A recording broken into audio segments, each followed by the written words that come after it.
बिस्मिल्लाहिर्रहमानिर्रहीम। अस्सलाम वालेकुम व्यूअर्स। आज आप लोगों से शेयर करने वाली हूँ कान दर्द के लिए एक घरेलू टोटका।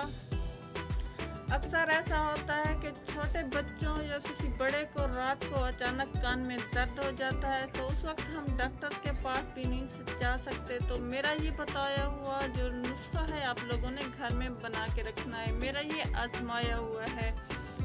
तो इतने से आप लोगों ने लेने हैं गंदम के दाने, 6 जवे लहसुन के लेने हैं, 6 बादाम के लेने हैं और आधा छटांग आप लोगों ने लेने हैं सरसों या कद्दू का तेल।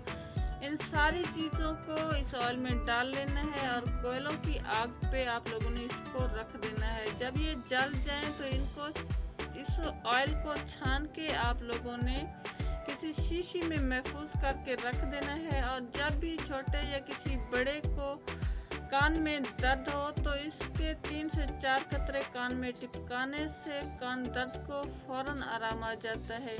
वीडियो अच्छी लगी हो तो वीडियो को लाइक और शेयर ज़रूर करना है ताकि किसी और इंसान का भी भला हो। वीडियो देखने का शुक्रिया। अल्लाह हाफिज़।